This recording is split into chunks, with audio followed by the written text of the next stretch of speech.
Auzubillahiminash-shaytanir-rajim. Bismillahir-rahmanir-rahim. My dear students, Yasin Ahmad Ginai here. In continuation to my quantitative method lectures, after studying the binomial distribution, now it is the time to study something about a distribution which was derived by a well-known French mathematician named Poisson.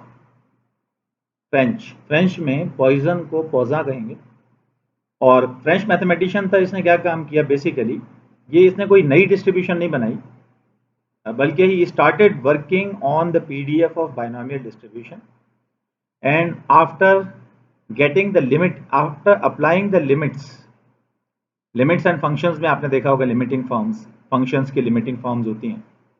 तो इसने binomial की limiting form दरियाफ्त कर ली by putting n set to very high number and p set to 0, closer to 0, and then he obtained another probability density function which is known as, उसने अपने नाम पर रखा उसे पॉइजन डिस्ट्रीब्यूशन। अब सवाल ही पैदा होता है कि if it is a limiting form of already derived binomial PDF, तो फिर इसमें नया क्या है। तो यही चीज़ है जो आज का टॉपिक है, जो मैं डिस्कस करने जा रहा हूँ। सबसे पहले मैं आपको वो Poisson probability density function show करना चाहता हूँ कि जो इस फ्रेंच मैथमेटिशियन ने ड्राइव करके बनाया था।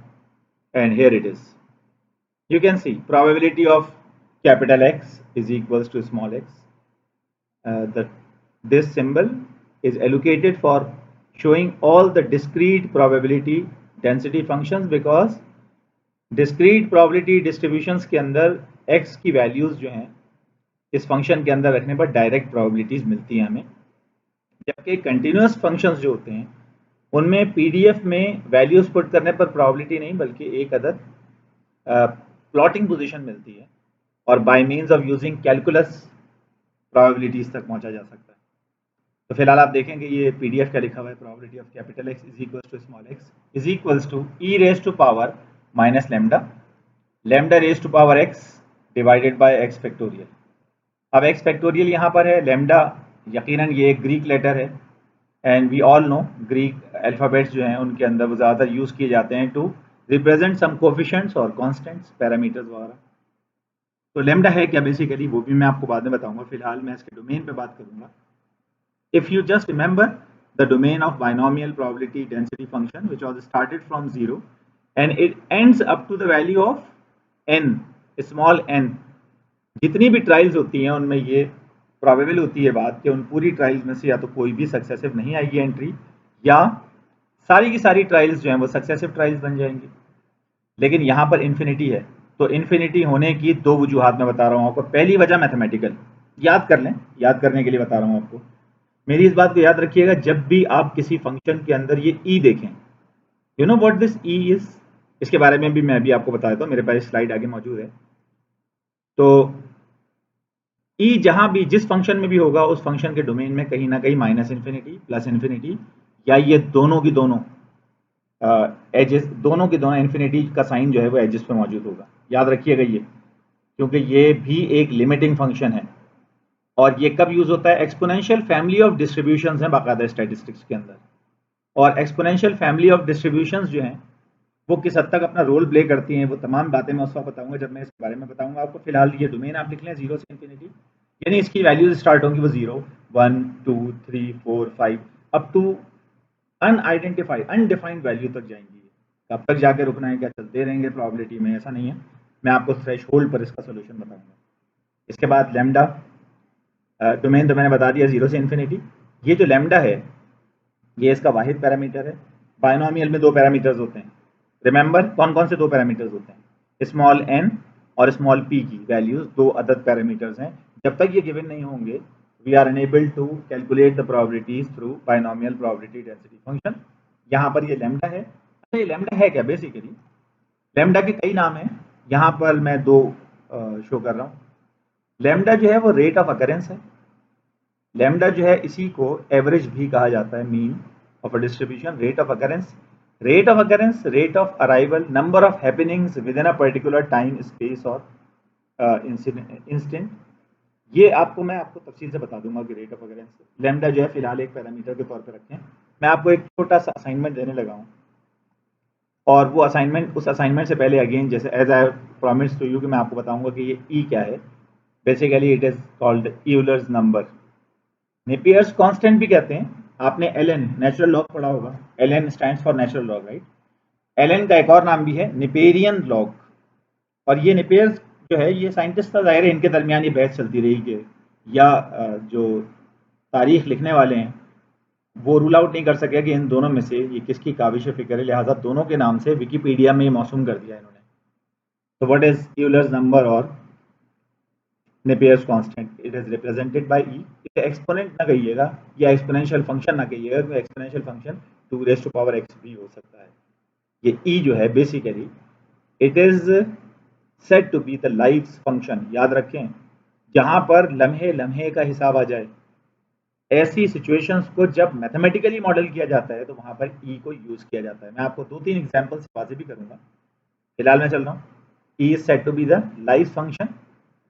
अच्छा, जहां भी नेचुरल डेटा से रिलेटेड बात होगी, लाइफ टाइम की बात कर लें आप, या आप मुख्तलिफ बिहेवियरल एस्पेक्ट्स की बात कर लें, या इवन ऐसे रूल्स जिनके अंदर टाइम जो है वो मैटर करता हो। सुना है ना आपने, लम्हा लम्हा कीमती है, जहां पर ऐसी बात आ जाए वहां पर ई को एज ए मॉडल यूज किया जाता है।